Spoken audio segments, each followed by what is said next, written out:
Oui. J'espère que je connais encore un peu le métier et que je vais réussir à vous intéresser à une question qui m'a passionné, qui m'a beaucoup occupé. Je viens surtout parce que je soutiens de tout cœur l'Association française pour l'information scientifique qui publie notamment la revue Sciences Pseudosciences à laquelle je collabore très activement. Dans chaque numéro, je fais un article de psychologie, par exemple sur les obsessions, sur les phobies, mais aussi des articles critiques, j'en ai fait un tout récemment, sur l'effet de détérioration dans les psychothérapies, parce que, bon, il ne faut pas croire que les psychothérapies, ça fait toujours du bien. C'est comme les médicaments, ça peut parfois aussi faire beaucoup de tort. Donc voilà, je viens surtout en tant que représentant, si vous voulez, de la FIS et de la revue Sciences Pseudosciences, que je suis très heureux de pouvoir, de cette façon, promouvoir aujourd'hui. Alors oui, je viens vous parler de cette vieille amie qui est devenue ennemie, en quelque sorte, de la psychanalyse. Et je pense que nous allons pouvoir en débattre, que certains d'entre vous ne vont pas du tout être d'accord avec ce que je vais raconter. Je vais essayer de dire ce que j'ai l'intention de transmettre en 1 heure à peu près, de manière à ce qu'il y ait quand même encore au moins 3/4 d'heure de discussion, et où les personnes qui ne sont pas du tout de mon avis puissent prendre la parole et défendre en quelque sorte ce que je considère comme, si vous voulez, un bateau vermoulu qui prend l'eau de toutes parts. Je pense que la psychanalyse, sauf en France et en Argentine, et un peu au Brésil aussi, c'est une discipline qui est en train de sombrer, mais pas partout. Et donc, je suppose que parmi vous, il y a quelques défenseurs acharnés qui vont pouvoir donner la réplique. Alors, je voudrais commencer par dire qu'il n'y a pas une psychanalyse, mais qu'il y a des psychanalyses. C'est ce que l'on constate, par exemple, dans la célèbre collection que tout le monde connaît, les Que sais-je. Il y a un ouvrage qui s'appelle La psychanalyse et un autre, Le freudisme. Et en effet, le mot psychanalyse désigne habituellement le freudisme, mais pas nécessairement. Il y a des psychanalyses. Alors, qu'est-ce que c'est que la psychanalyse, ou qu'est-ce que c'est qu'une psychanalyse? Le mot psychanalyse a, à vrai dire, été utilisé pour la première fois par Freud en 1896 pour traduire une expression de Janet qui était analyse psychologique. Alors il a traduit ça en psychanalyse, ou plus exactement psychoanalyse. Et le mot a été d'ailleurs repris par d'autres psychiatres qui se moquaient un petit peu de Freud en disant, mais enfin, Sigmund, il ne sait pas que on ne dit pas psychiatre, on dit psychiatre. Pourquoi dire psychoanalyse? Il faut dire psychanalyse. Mais laissons ces petits détails de pique ironique de collègues freudiens pour ce qui en est du terme utilisé en allemand, mais aussi en néerlandais et en anglais. On a conservé le O. Alors, les psychanalyses, eh bien, ce sont des méthodes d'analyse du comportement et aussi de phénomènes culturels, comme par exemple les religions, la morale, l'éthique, etc. Ça désigne aussi un type de psychothérapie parmi d'autres. Il y a de nombreuses formes de psychothérapie, et aussi une théorie psychologique. Il y a des psychanalyses, des théories psychanalytiques bien différentes. Il y a celle d'Adler, de Jung, de Stekel, celle de Rank, de Ferenczi, de Mélanie Klein, qui n'est pas la même. Celle de Lacan n'est pas non plus la même que celle de Freud. Il y a de profondes différences, bien que Lacan ait toujours dit qu'il faisait un retour à Freud. En réalité, il y a des différences considérables entre les deux conceptions de l'homme. Alors, nous allons nous centrer sur la théorie freudienne parce que c'est elle qui est la plus connue, tout au moins dans les pays de langue française, en France tout particulièrement, où domine donc le freudisme et le lacanisme. C'est la même chose en Belgique francophone. Mon pays est en quelque sorte divisé en deux. Vous savez que c'est un curieux pays, c'est un pays artificiel qui a été créé en 1830 après les défaites de Napoléon, et donc voilà, on a mis là deux peuples très différents, et ils sont finalement assez différents. Je précise que je suis d'origine flamande, ce que vous entendez peut-être à la manière dont je prononce les R, et mon nom Van Drielaar, qui s'écrit avec AE, se prononce A prolongé comme on le fait toujours en néerlandais ou en flamand. Bien, donc, nous allons surtout parler de la psychanalyse freudienne qui se caractérise par l'idée que les hommes sont fondamentalement ignorants de la signification profonde de leur comportement. Pour Freud, si par exemple vous avez peur des serpents, c'est en réalité parce que vous avez peur des pénis. Freud écrit que les gens qui ont peur des araignées, c'est en réalité parce qu'ils ont peur de l'organe sexuel féminin. Il n'écrit pas ça quand il est tout jeune, il écrit ça dans la nouvelle conférence sur la psychanalyse de 1933, en pleine maturité. Il écrit ce genre de choses qui ne convainc peut-être pas tout le monde. Moi, je dois dire, ça fait longtemps que ça ne me convainc plus. Donc, et pour Freud, au début, il dit tout le monde peut faire de la psychanalyse, il suffit d'analyser ses rêves, mais petit à petit, il va changer d'avis, il va dire seuls les initiés, c'est-à-dire ceux qui ont fait une psychanalyse avec moi ou chez un des disciples patentés, peuvent s'intituler psychanalystes, et ce sont les seuls qui sont habilités à déchiffrer, si vous voulez, la signification profonde des comportements, en particulier, bien sûr, des conduites pathologiques, mais également des autres conduites de la vie quotidienne, les lapsus, les rêves, etc. Alors la question que l'on m'a demandé de traiter, que Théo m'a demandé de traiter, c'est la psychanalyse est-elle une science? On pourrait ajouter, est-ce que c'est pas plutôt de l'art? Est-ce que c'est pas plutôt une philosophie?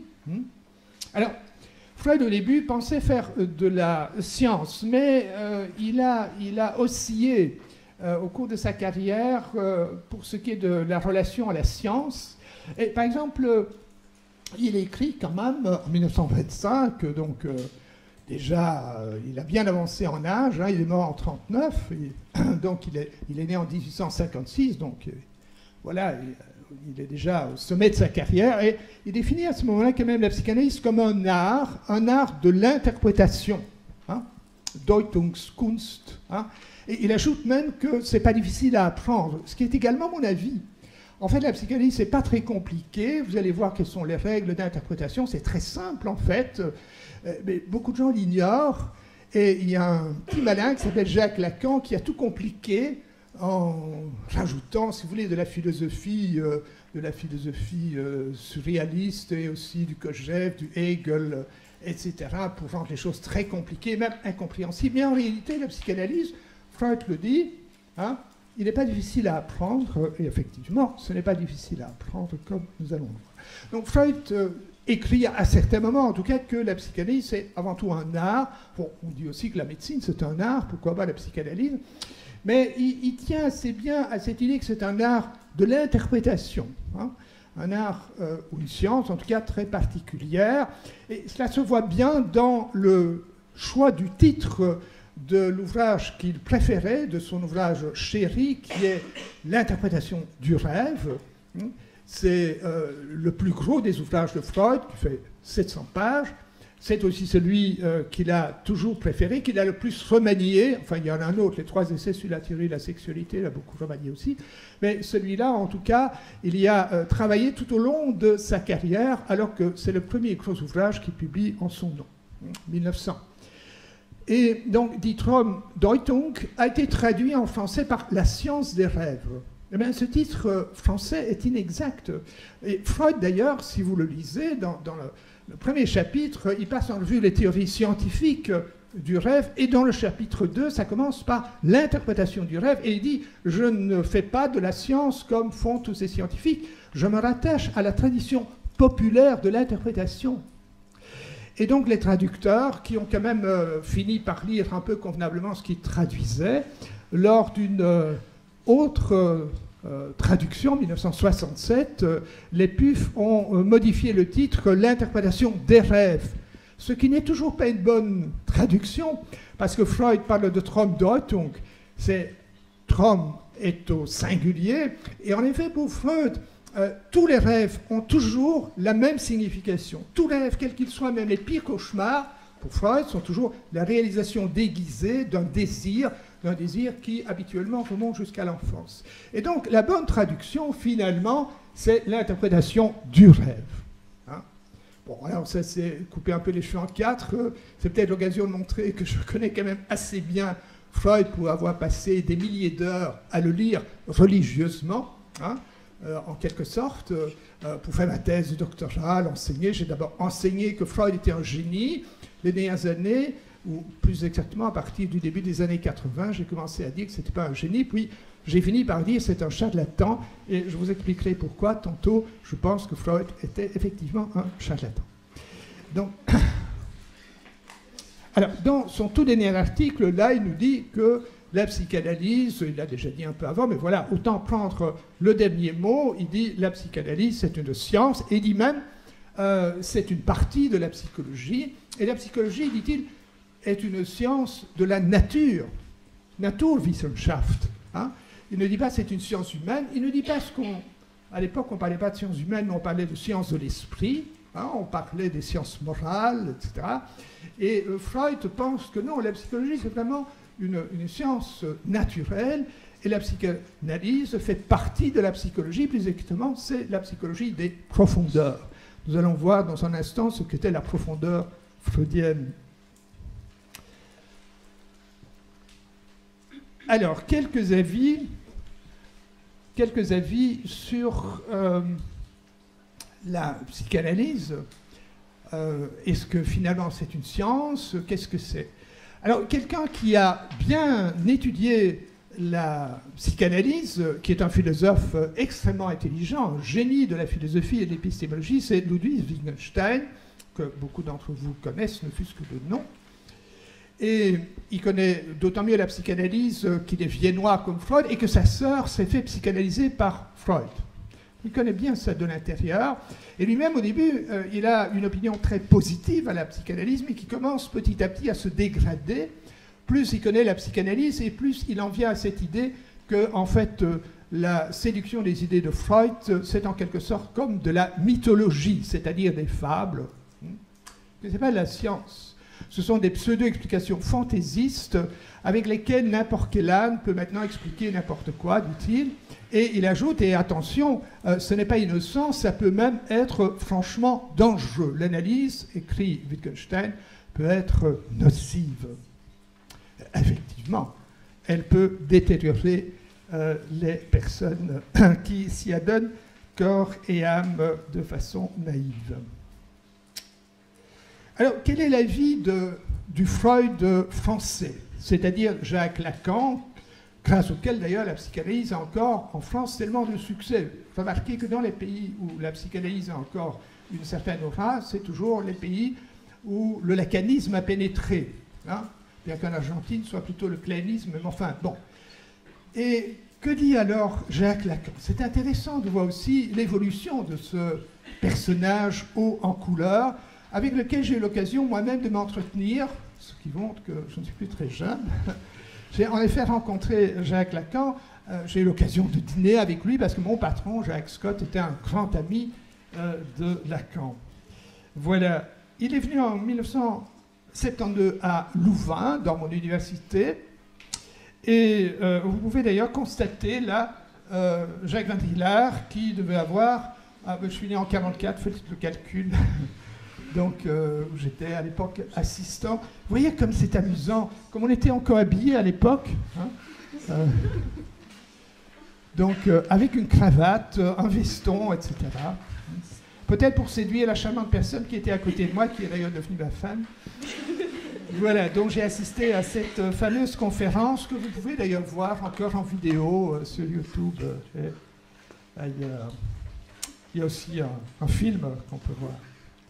Alors, Lacan a essayé de rendre la psychanalyse scientifique.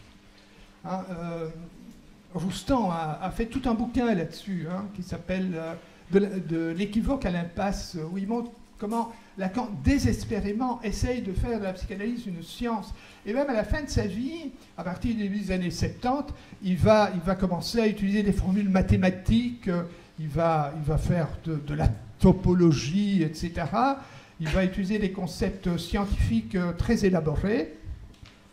Le voilà d'ailleurs dessinant au tableau des dessins, faisant de la topologie, dont notamment mon ami Jean Bricmont, qui est professeur de physique dans la même université que moi, avec son compère Alan Sokal, qui est professeur de physique à New York, a montré que Lacan ne comprenait absolument pas les formules topologiques et les mathématiques qu'il prétendait utiliser. Donc tout ça n'était finalement que du bluff.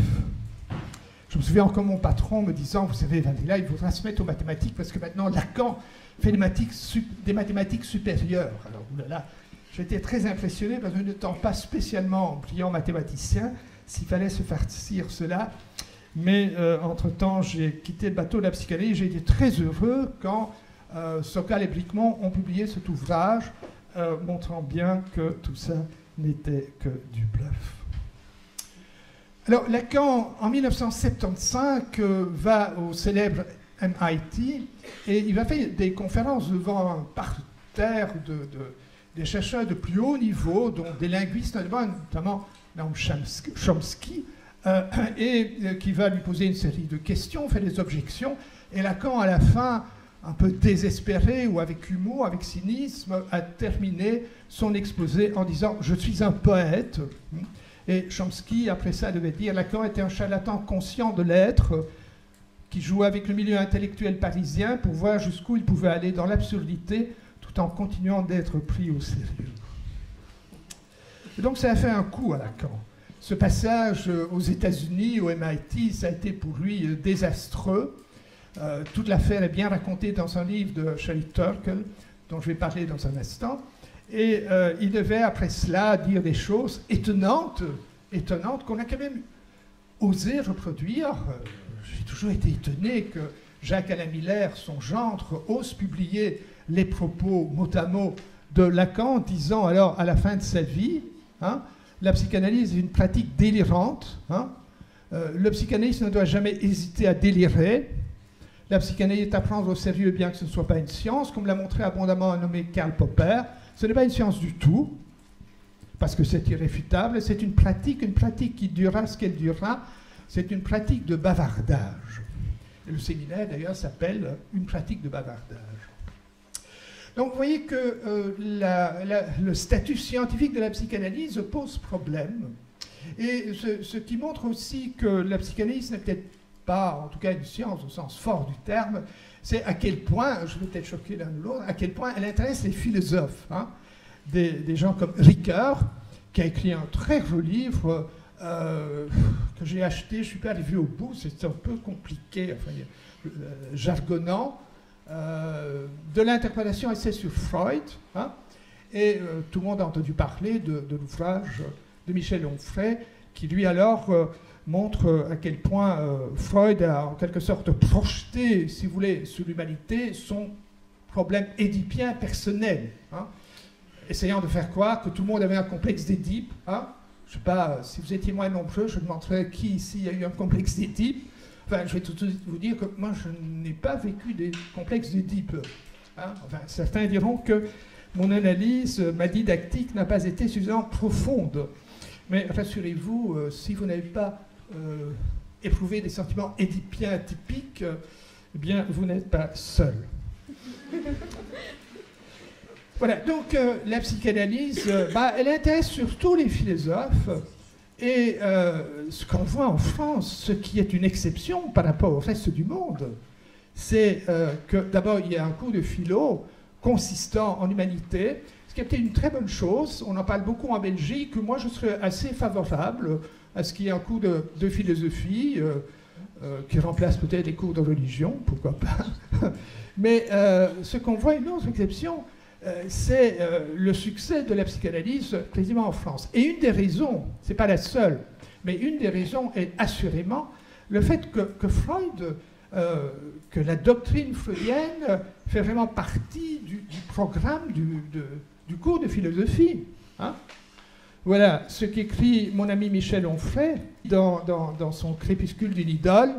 L'éducation nationale, son programme officiel de terminale, l'enseignement de la discipline à l'université, la prescription freudienne au baccalauréat, rien ne permettait de douter de la validité scientifique de la psychanalyse. Qui oserait mettre en question la psychanalyse quand on voit que ça fait partie du programme que l'on doit assimiler au cours de philo? Parce que vous voyez que c'est même le premier sujet, la conscience, l'inconscient. Alors, À l'Université Louvain, nous avons eu ces dernières années abondamment d'étudiants venant de France, parce que nous ne faisons pas d'examen d'entrée, sauf pour l'école d'ingénieurs. Donc tout le monde est bienvenu, ce qui n'est pas le cas, notamment pour ceux qui veulent faire kinésithérapie et d'autres. Il se fait que j'enseignais de la psychologie générale en kinésithérapie, en médecine, etc. Et donc j'avais dans mon auditoire plus d'étudiants français que belges. C'est assez amusant. Et maintenant, on a des règlements qui permettent quand même de limiter un petit peu les entrées. Mais alors, quand je faisais des critiques à Freud, il y avait toute une série d'étudiants français qui venaient après le cours en disant « Mais enfin, on n'a jamais entendu ça hein ». Donc, enfin, vous avez peut-être entendu des critiques, mais beaucoup d'étudiants me disaient qu'ils n'avaient jamais entendu critiquer Freud, hein, ce qui me semblait quand même assez étonnant.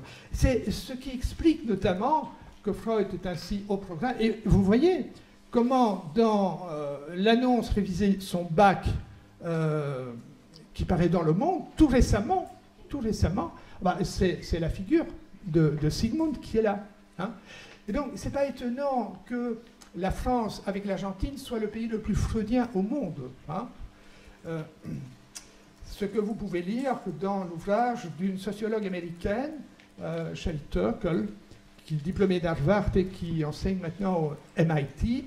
Dans cet ouvrage, il y a d'ailleurs tout un chapitre sur l'avenue de Lacan 1975 au MIT, hein, où elle explique tous les détails qui sont très amusants. Je vous ai évoqué un détail là tantôt. Et elle écrit d'ailleurs, notamment, que voilà, le mouvement psychanalytique en France a été lent à se développer, plus lent que dans la plupart des autres pays, notamment parce que la psychanalyse apparaissait comme une science Bosch, une science allemande, enfin, etc.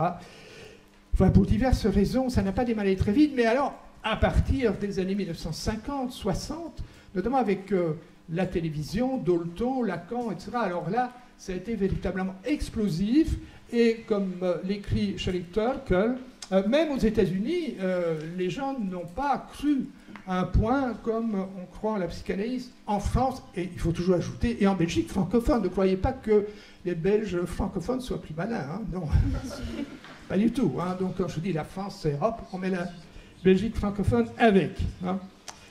Donc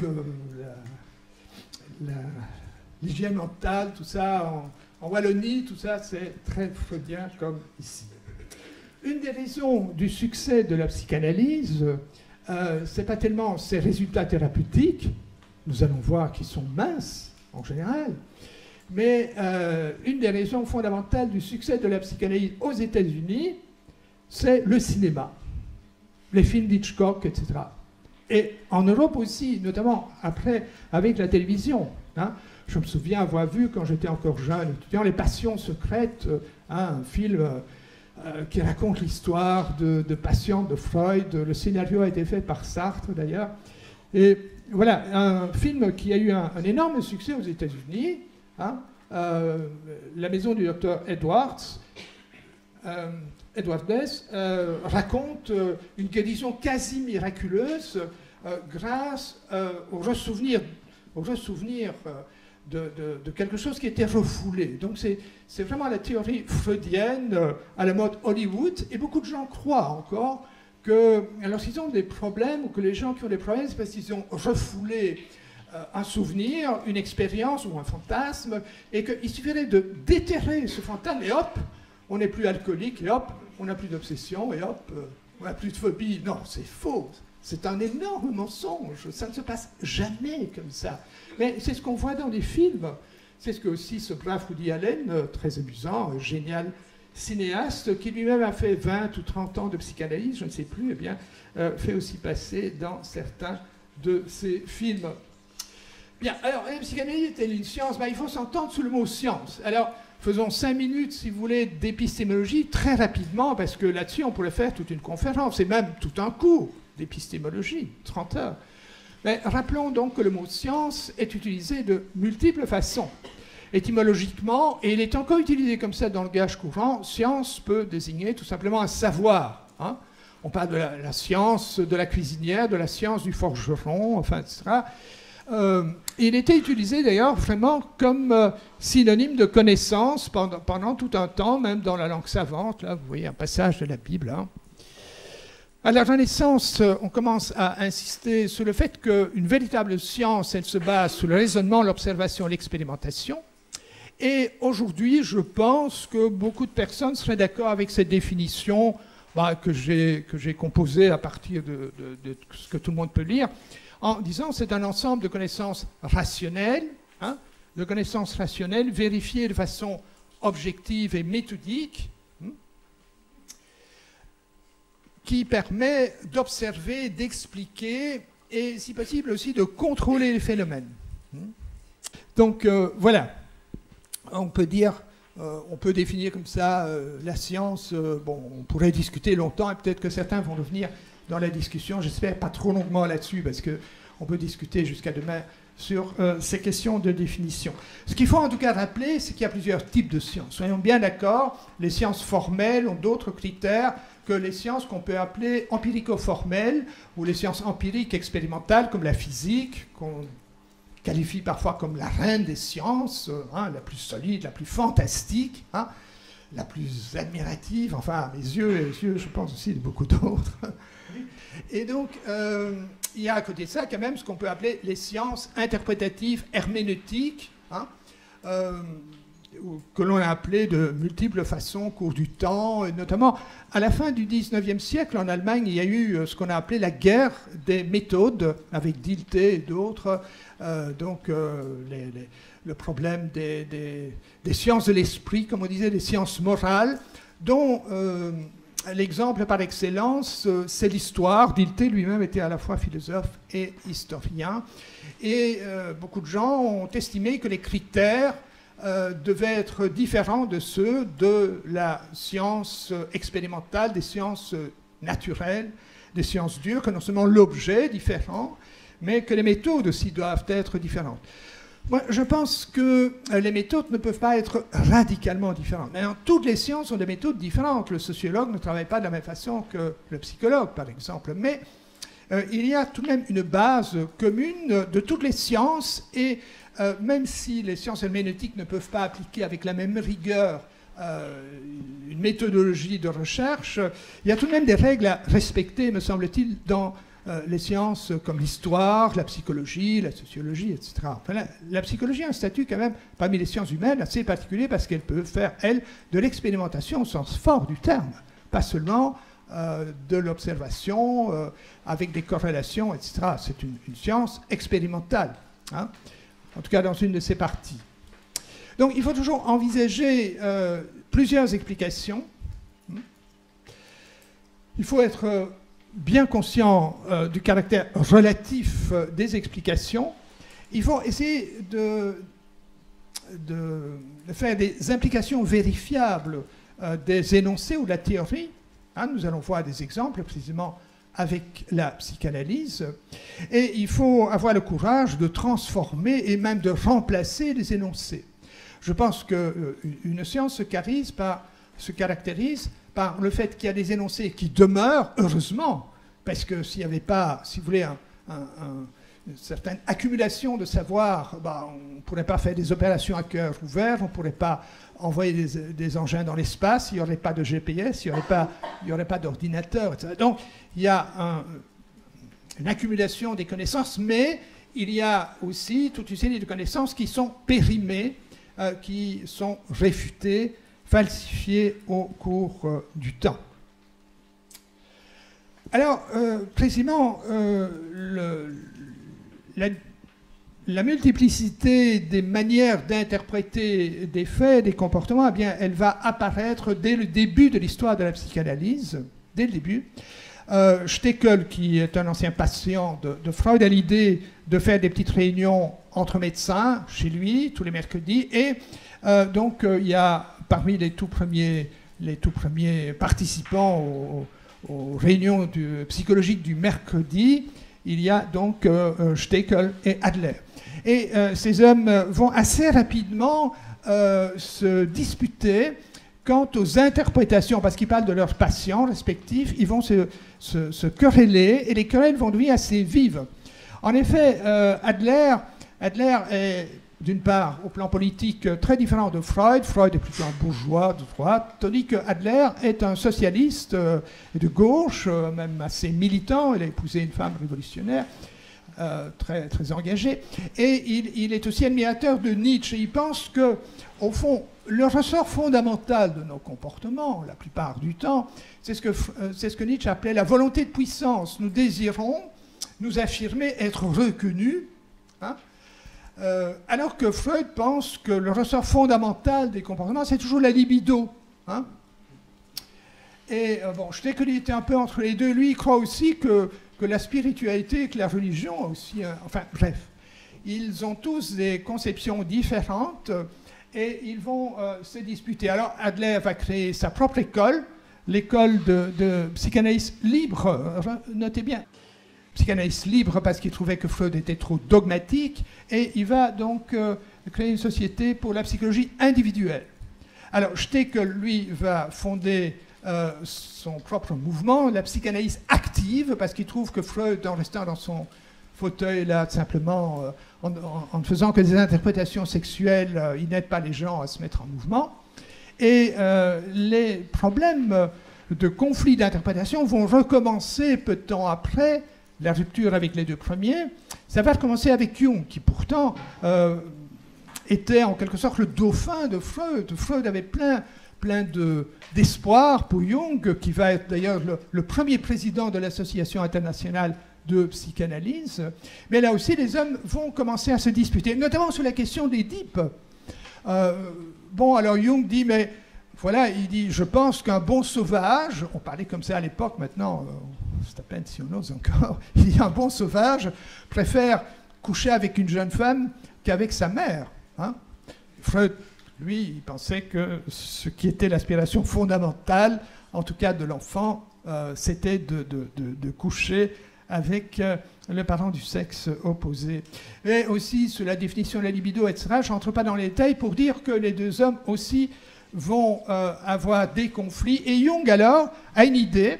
En 1912, il dit, mais au fond, si nous nous faisions tous psychanalyser, nous les psychanalystes, si on se faisait bien psychanalyser les uns les autres, eh bien, on finirait par savoir quelles sont les motivations les plus fondamentales de l'être humain. Est-ce que c'est la volonté de puissance? Est-ce que c'est la libido? Est-ce que c'est les aspirations spirituelles, etc. Faisons-nous, psychanalysons-nous les uns les autres, et nous saurons finalement quel est le véritable fond de la nature humaine.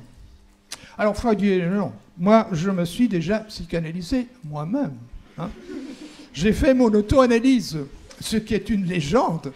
Quand on lit les lettres de Freud à Fliess, comme vous pouvez le lire là, hein, Freud a essayé de faire sa propre psychanalyse pendant quelques semaines, et il conclut dans sa lettre du 14 novembre, après quelques semaines à peine où il a essayé de faire sa propre analyse, il dit « l'auto-analyse est impossible ». Alors bien sûr, il a continué à analyser des rêves, etc., mais l'idée que Freud a fait sa propre psychanalyse, ça c'est une des légendes, parmi beaucoup d'autres, colportées par Jones et autres disciples freudiens. Quoi qu'il en soit, les deux hommes vont se disputer de plus en plus. C'est intéressant de voir l'absence de critères solides pour donner des interprétations, hein, en psychanalyse. Et ils vont de plus en plus se disputer, et ils vont utiliser l'argument classique chez les psychanalystes, qui est l'argument ad hominem, hein, à savoir, si vous n'êtes pas d'accord avec moi, c'est que vous n'êtes pas bien analysé, c'est que vous êtes névrosé, c'est que vous refoulez, vous avez des résistances, etc. Et c'est bien sur ce registre que Freud et Jung vont se séparer. Donc Freud, à un certain moment, écrit à Jung que vous êtes névrosé, c'est pour ça que vous ne comprenez pas ce que j'écris. Et voilà, Jung va lui répondre, c'est la lettre qui va mettre fin à leur relation. Je ne suis pas névrosé du tout, je me suis en effet fait analyser selon les règles de l'art. Hein. Tout humblement, vous savez bien jusqu'où peut aller le patient dans son auto-analyse, et il termine même par une phrase carrément insultante, en quelque sorte. Il dit « Aimez-vous à ce point les névrosés que vous êtes toujours entièrement d'accord avec vous-même ?» Et donc après ça, c'est terminé avec Jung. Et Jung ne va pas reprendre le terme psychanalyse que Freud utilisait, il va parler alors, lui, de psychologie analytique.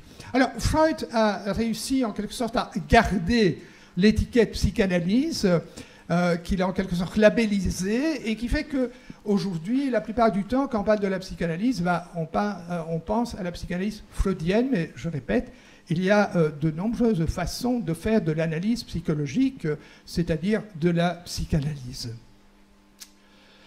Donc voilà, Freud, comment il traite alors ceux qui ne sont pas d'accord avec lui. Moi-même, quand j'ai commencé à contester la psychanalyse, on m'a dit « Ah, Wendrila, il n'a pas résolu son Édipe. Hein » Ben, c'est vrai, je n'ai jamais eu de complexe d'Édipe, je sais pas.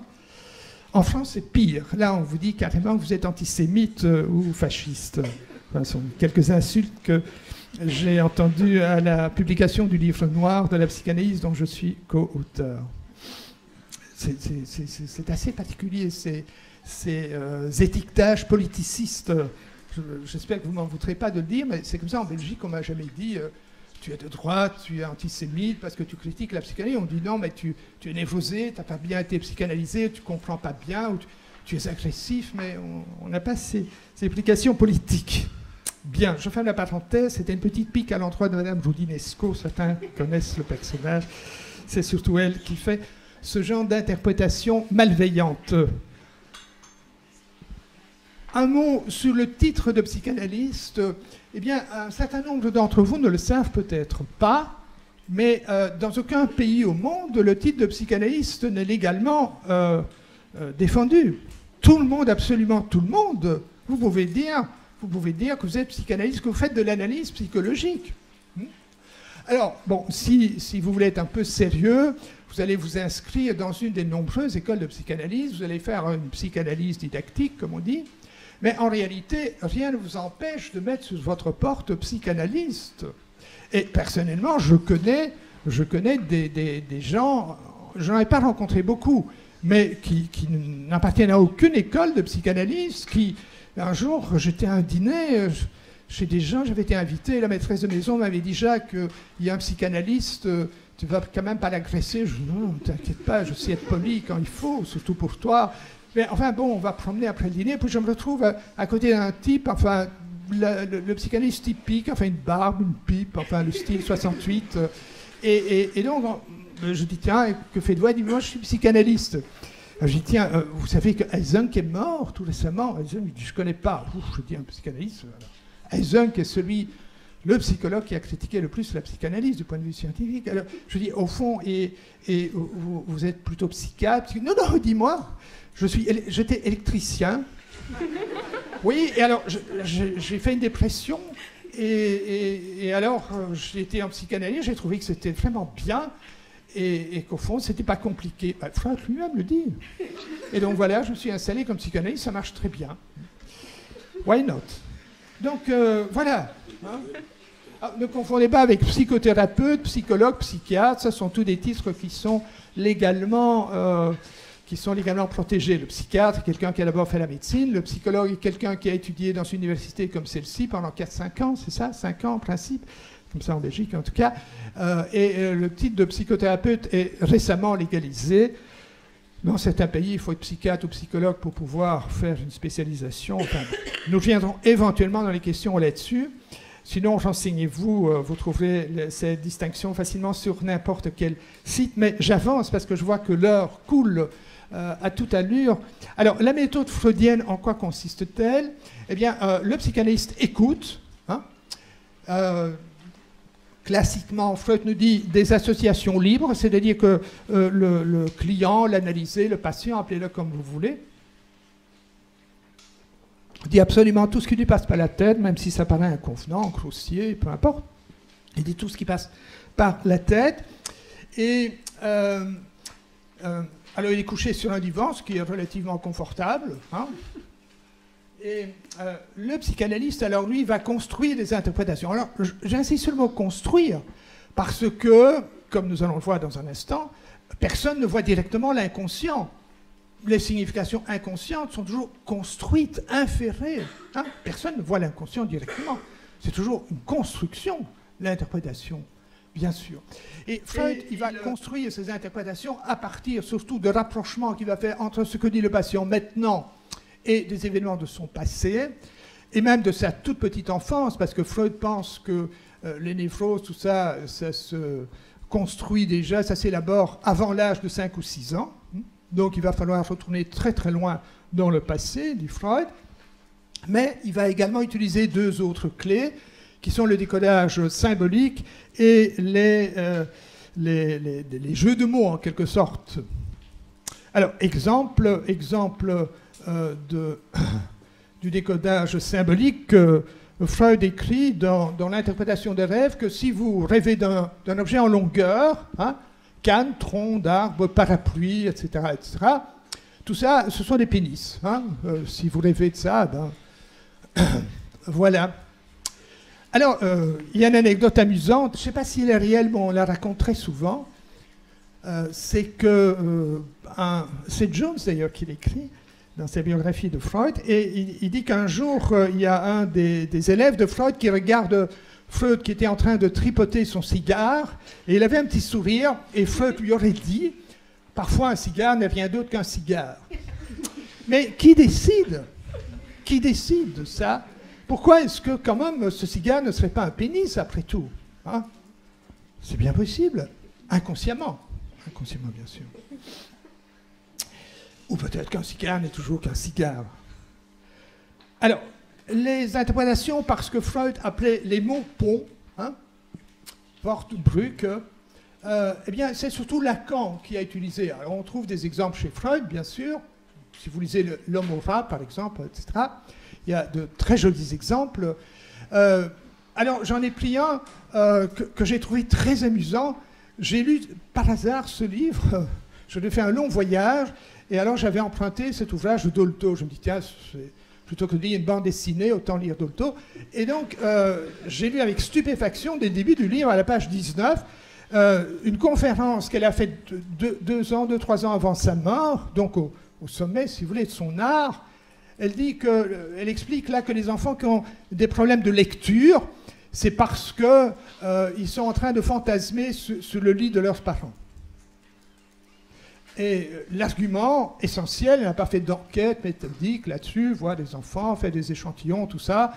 Non, c'est des jeux de mots, hein, des jeux de mots à la Freud et à la Lacan, hein, comme vous pouvez le voir. Là, elle dit, voilà, le mot lire est un mot qui, pour certains enfants, pas tous quand même, hein, éveille quelque chose de terriblement tabou, c'est le lit conjugal. Le lit conjugal. Au moment où l'enfant est en train d'élaborer son interdit de l'inceste, le verbe du lit, que leur paraît être le mot lire, rend ce mot banni, etc. Et c'est donc, si des enfants ont des difficultés de lire, c'est parce que lire fait penser à lit, ou au verbe de lit. Je me souviens que ce type de raisonnement m'avait fort choqué à l'époque où, jeune psychologue, psychanalyste, psychothérapeute, je travaillais dans un centre d'obédience psychanalytique, où un de mes collègues, triomphalement, avait dit « J'ai vu une étudiante cet après-midi qui a peur des examens. Et ça doit être un problème de masturbation, me dit-il. » Alors je lui dis quoi, elle se masturbe au lieu d'étudier. C'est vrai que si on fait ça plusieurs fois par jour, c'est quand même assez fatigant. Non, elle a peur des sexes à main. Des sexes à main. Elle me dit, tu veux un dessin ou quoi?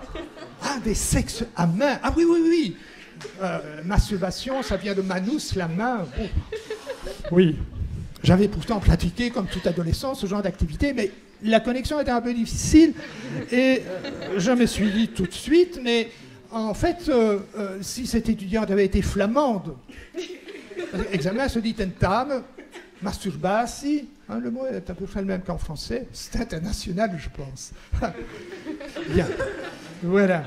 Alors, après ce petit moment, revenons à des choses beaucoup plus sérieuses, à savoir ce que dit Karl Popper, c'est moins marrant. Karl Popper nous dit que les théories de Freud et d'Adler étaient non testables parce que irréfutables. Et Karl Popper en a fait l'expérience parce que lui-même est allé travailler tout jeune chez Adler parce qu'il était à la fois marxiste et intéressé par la psychanalyse. Et un jour, il voit un enfant et qui a des difficultés et ça ne lui paraît pas du tout conforme à la théorie d'Adler. Alors il expose le cas Adler, et Adler, en tour de main, explique que, en passant par l'inconscient bien sûr, eh bien, ça explique parfaitement le cas de l'enfant. Et alors, Popper dit, mais comment en êtes-vous si sûr? Et Adler répond, à cause ou grâce à mon expérience 1000 fois répétée. Sur quoi Popper dit, bon, et alors ça serait le 1001e cas qui prouve sans doute la théorie.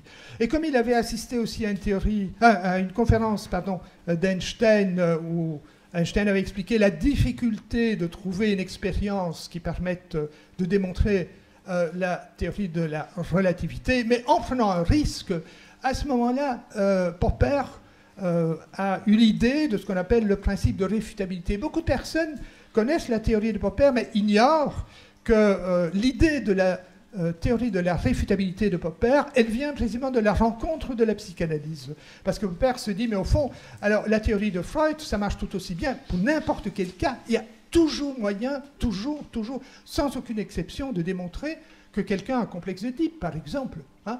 Il suffit évidemment de tripoter un peu les concepts, de les entendre au sens large, et surtout de passer par l'inconscient. Alors je ne dis pas qu'il n'y a pas d'inconscient, ou pas de motivation inconsciente, mais il y a une façon d'utiliser l'inconscient qui permet d'absolument tout expliquer. Alors, voilà un très bel exemple de l'irréfutabilité de la psychanalyse, le complexe d'Oedipe. Alors, je rappelle tout d'abord qu'on n'entend pas complexe d'Oedipe au sens freudien du terme, non pas le fait que le petit garçon aime bien sa maman et qu'il n'aime pas beaucoup son papa, parce que ça vous entendez souvent, moi, le nombre de mères qui m'ont dit « Ah, ma petite fille a son complexe d'Oedipe, elle a dit « Je voudrais me marier avec papa ». J'ai dit, oui, est-ce qu'elle a envie de coucher avec son père? De coucher avec son père? Mais il n'en est absolument pas question, c'est une jeune enfant, jamais n'aurait une idée pareille. Mais c'est l'idée de Sigmund. C'est l'idée de Sigmund qui, lui, dit que, voilà, entre 3 et 5 ans, le garçon désire tuer son père, töten, pas simplement agressif, hein, et avoir des rapports sexuels avec sa mère. C'est pas simplement aimer ma maman, hein. Et Lacan reprend cette idée d'une façon, avec toute son énergie. Hein. D'abord, il dit, le rapport sexuel, il n'y en a pas. Ça, c'est quand même un peu curieux, hein, puisque vous êtes là, je me bande. Bien. Ça ne va pas de soi, c'est le moins qu'on puisse dire. Il n'y en a pas, sauf incestueux, dit-il. C'est exactement ce qu'a avancé Freud. Il n'y en a pas sauf incestueux. Le mythe d'Oedipe désigne ceci, que la seule personne avec laquelle on ait envie de coucher, c'est sa mère, et que pour le père, on le tue. Bien. Donc c'est ça le complexe d'Oedipe. OK. On a une bonne définition. Alors, Freud nous expose le cas d'un petit garçon qui a peur des chevaux, Kleiner Hans, un enfant de 5 ans. Et Freud, très rapidement, a compris que c'est parce que Kleiner Hans, il a un complexe d'Oedipe. S'il a peur des chevaux, c'est parce que les chevaux ont des grandes dents. Et qu'est-ce qu'ils pourraient faire avec leurs grandes dents, les chevaux?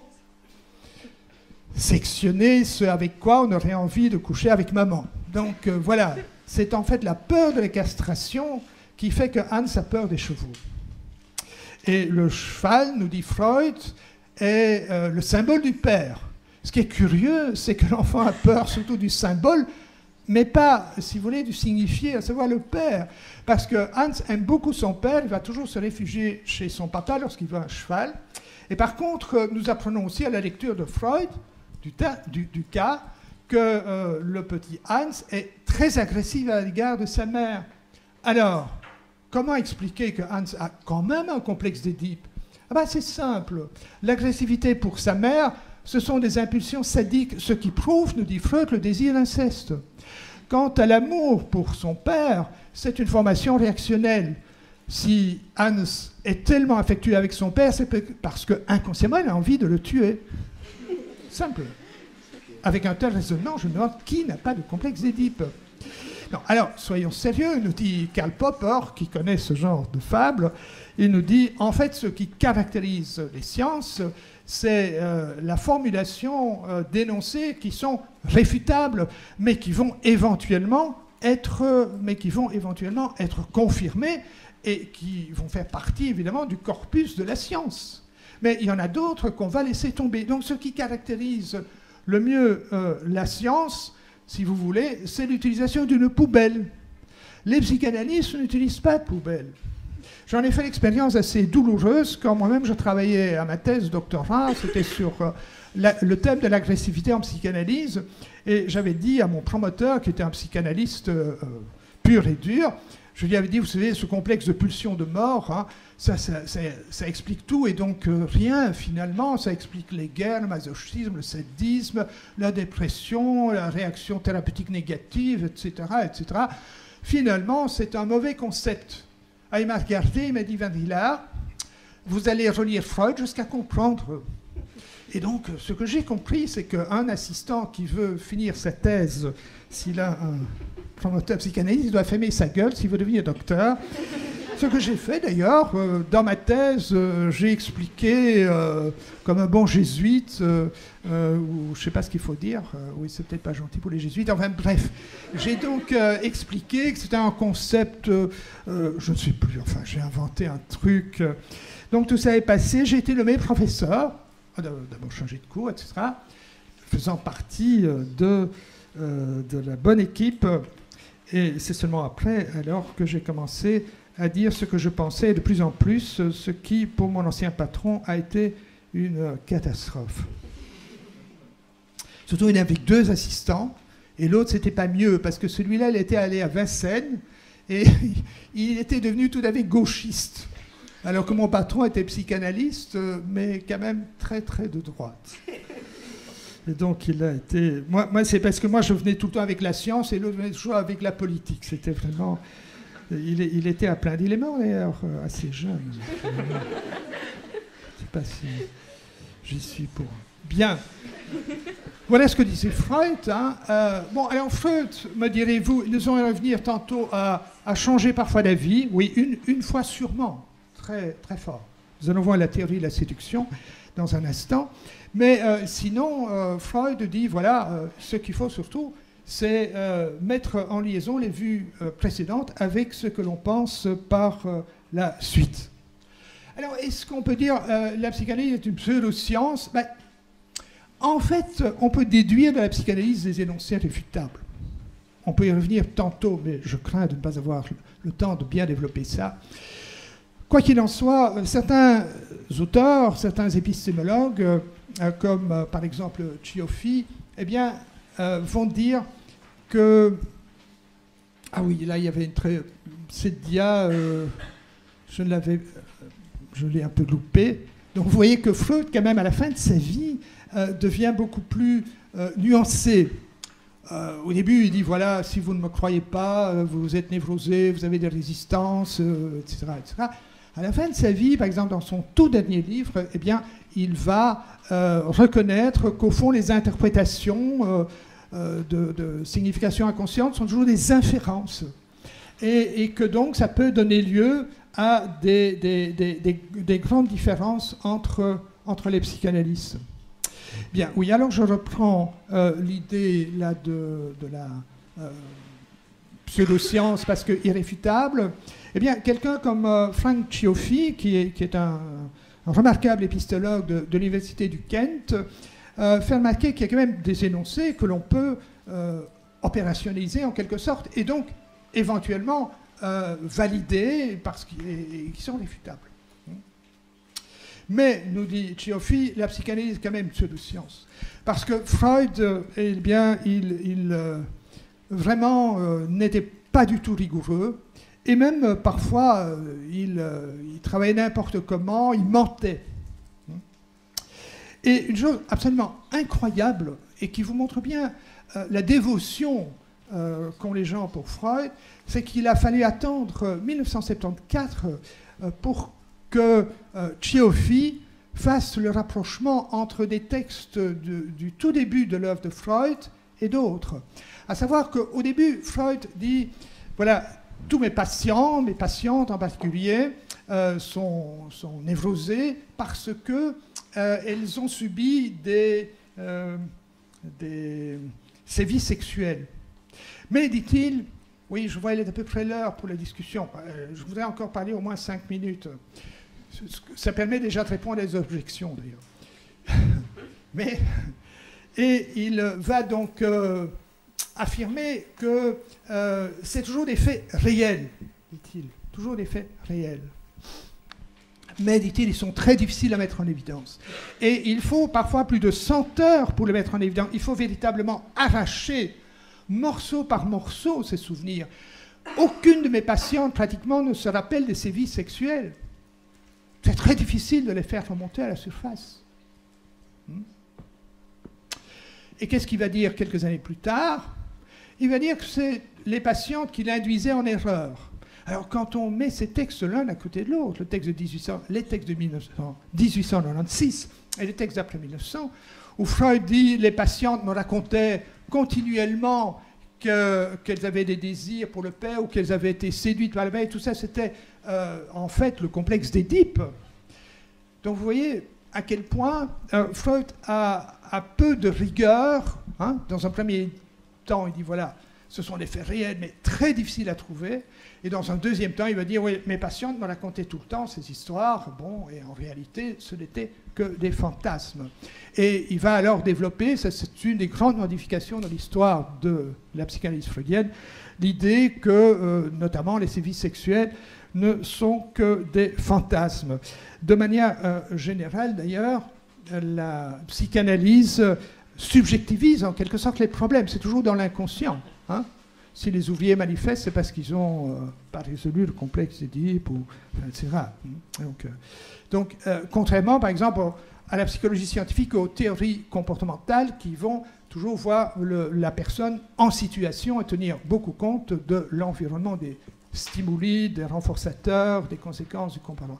Vite, quelques mots sur la thérapie. Je vais essayer de faire ça en 5 minutes.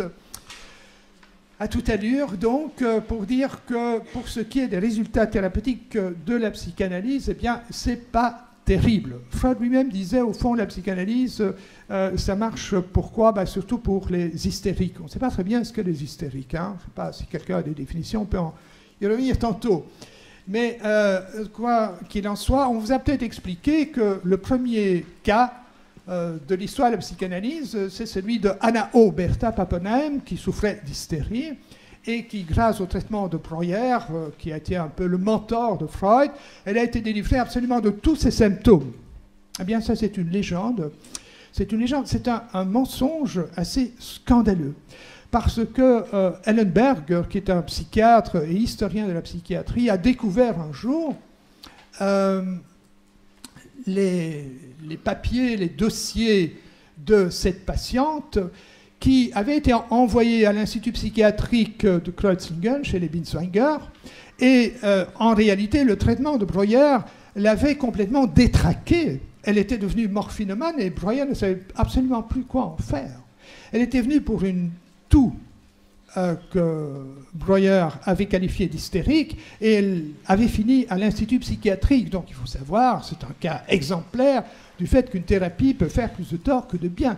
Et c'est en tout cas l'exemple que Freud a toujours présenté comme un cas de guérison parfaite, en quelque sorte, puisqu'il dit qu'elle a été délivrée de tous ses symptômes, le symptôme, hein, pas tous les symptômes. C'est un mensonge pur et simple. Si vous connaissez des détails sur cette histoire, je vous invite à lire le livre noir dans son édition de poche, ce n'est plus que 15 €. L'ouvrage a été traduit dans de nombreuses langues, y compris le chinois. Vous avez là donc la couverture de l'ouvrage en grec, hein, pour ceux qui viennent de ce pays. Et autre exemple, Freud va dire à une conférence qu'il fait devant ses collègues, ses confrères, qu'il a guéri 18 hystériques. Et le professeur de psychiatrie, von Kraftebing, qui est là, dit que ça ressemble un peu à un conte scientifique, cette histoire que raconte Freud. Et en effet, c'est une légende, c'est un conte.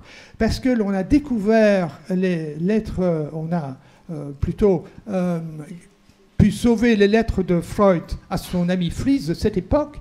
Et qu'est-ce qu'on lit dans les lettres à Fliess, qui ont finalement été publiées dans leur intégralité? C'est qu'à l'époque, Freud n'a pas guéri une seule personne. Voilà. Aucune. Il écrit, donc, quelques jours après la conférence, qu'il n'a guéri encore personne, alors qu'il a présenté 18 cas de guérison en disant, voilà, il suffit de découvrir les sévices sexuels de l'enfance. Et ça va continuer comme ça. avec les neurasthéniques et tout ça. Je n'ai pas le temps de donner d'autres exemples. Ne croyez pas que c'est le seul exemple. Si vous lisez l'excellent petit livre de Michael Borg-Jacobson sur les patients de Freud, où 31 patients de Freud sont maintenant bien connus, eh bien, vous allez découvrir à quel point Freud n'a guéri quasi personne.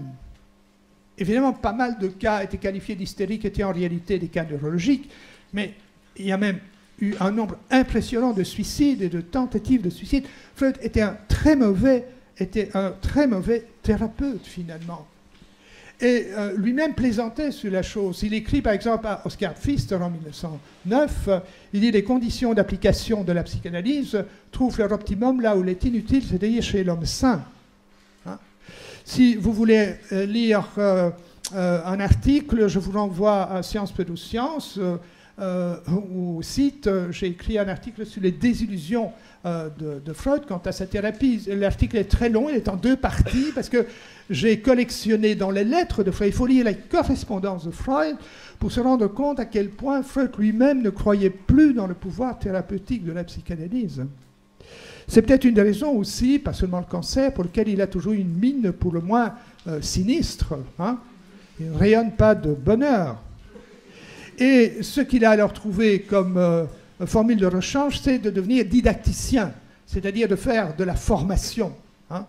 Et il va même refuser des patients. Quand Pfister veut lui envoyer, par exemple, un patient, il répond « Tout mon temps est accaparé par des médecins américains et anglais, en sorte que je travaille maintenant pour le dollar. » Il n'arrive à faire rien d'autre. Donc Freud, après le loup, ne traite quasi plus aucun patient, il ne fait que de la formation. Et d'ailleurs, les psychanalystes, c'est ça, une fois qu'ils sont montés, qu'ils ont pris du grade dans leur association, c'est ça qu'ils essayent de faire, des didactiques, de fabriquer de nouveaux psychanalystes, plutôt que de traiter des gens qui sont alcooliques, qui tendent à se suicider, enfin qui ont de vrais problèmes, quoi. Hein. Et quels sont les clients par excellence? Les clients par excellence, c'est par exemple Madame Sarkozy, qui est toute fière de dire que depuis 10 ans, hein, elle fait de la psychanalyse. J'ai noté, elle a dépensé au moins 170 000 € dans cette histoire. Hein. Et c'est pas fini, elle est toute fière de le dire. Ou encore comme Lucchini, qui tout récemment, vous avez peut-être vu cette émission, Le Divan, où voilà, il dit « Je suis en psychanalyse depuis près de 40 ans ». Et il ne dit pas « Maintenant, ça va bientôt finir ». Hein, il déclare là, dans une interview au Figaro, après des décennies de psychanalyse, je me trouve dans cette envie de découverte de l'autre, relative, il ne faut pas exagérer. En effet, il a raison de dire relative, parce que un des résultats de la psychanalyse, ce que moi j'ai constaté à de très nombreuses occasions, c'est que la psychanalyse rend surtout plus narcissique que jamais. Hein. Donc, comme l'écrit François Roustan, la religion du désir, ça se résume à pouvoir marcher un peu plus sur les pieds des autres sans culpabilité. Donc voilà, si vous voulez en savoir plus, si vous voulez en savoir plus, vous pouvez lire notamment Sciences Pseudosciences sur le site, j'ai écrit pas mal d'articles, et vous me direz, mais il y a quand même des gens qui vont mieux. Mais oui, parce qu'il y a une série de facteurs thérapeutiques que l'on retrouve dans quasi toutes les psychothérapies, c'est-à-dire si on vous écoute, qu'on vous déculpabilise, etc., et que vous avez des petits problèmes, vous allez aller mieux. Si vous trouvez un bon copain aussi, peut-être. Hein. Et il faut en tout cas savoir, il faut quand même ajouter que ça peut aussi détériorer. Donc j'ai écrit aussi un article sur l'effet de détérioration en psychothérapie, où j'ai beaucoup cité des cas de Freud, de gens qui se sont suicidés, qui ont été de plus en plus mal, qui sont devenus fous, qui ont terminé en asile psychiatrique, etc. Voilà, alors je pense que maintenant, il va falloir... J'aurais aussi voulu vous parler de la théorie freudienne. Là, je vais dire simplement 2 choses, 2-3 minutes. Voilà, la théorie freudienne. Je voulais dire qu'au fond, ce que vous ignorez probablement, à moins que vous ayez eu la curiosité que moi j'ai eue, étant plus jeune, d'aller voir ce qu'était la psychiatrie, la philosophie et la psychologie du 19e siècle, eh bien, c'est que Freud n'est finalement pas très original. Ça va vous étonner. Mais déjà, en 1908, la première fois que j'ai lu ça, je trouvais ça idiot. Et puis j'ai fini par dire, mais oui, c'est vrai. En effet, ce qu'il y a d'intéressant chez Freud, apparemment, quand pas de lapsus, etc., mais D'autres l'ont dit déjà bien avant. L'idée de l'inconscient, elle est là bien avant. Ce qu'il y a de spécifiquement freudien, l'histoire que si vous rêvez d'une canne, c'est fatalement un pénis, etc., ça c'est en général absolument discutable. Donc l'idée de l'inconscient, on la trouve déjà bien avant Freud, et William James avait bien raison de mettre en garde en disant, vous savez, avec le concept d'inconscient, on peut démontrer tout ce qu'on veut. Alors, il y a des processus inconscients, bien sûr. S'il n'y en avait pas, on se demande pourquoi il faudrait des chercheurs en psychologie. Ce que cherchent les psychologues, c'est de mieux comprendre des mécanismes qui ne sont pas évidents. Donc il y a des processus inconscients, nous sommes bien d'accord, mais il ne faut pas jongler avec cette notion d'inconscient pour démontrer n'importe quoi. Quant au lapsus, beaucoup de gens disent « Ah, il a fait un lapsus freudien ». Il y avait déjà ces explications bien avant Freud. Si vous lisez bien d'ailleurs le livre de Freud sur les lapsus, vous verrez qu'il cite d'autres auteurs, comme notamment Mehringer, qui avait écrit un très gros bouquin sur les lapsus. Il y a donc des études sur les énoncés opérationnalisables de la psychanalyse. Eh bien, il n'en reste pas grand-chose de ces énoncés opérationnalisables et réfutables. Et c'est la raison pour laquelle, dans les pays anglo-saxons, qui ont davantage que nous, Européens et Latins, le souci de la vérification systématique, que dans les universités américaines, les universités de grands noms, donc Harvard, Stanford et tout ça, la psychanalyse, elle a été éliminée, sauf dans quelques départements de lettres, comme à l'université de Yale. Voilà, je terminerai avec cette citation de Lacan que vous pouvez lire à votre aise pendant que nous allons recueillir des questions. Je vous remercie pour votre attention, mais c'était un peu long, mais je pense avoir déjà répondu à quelques objections.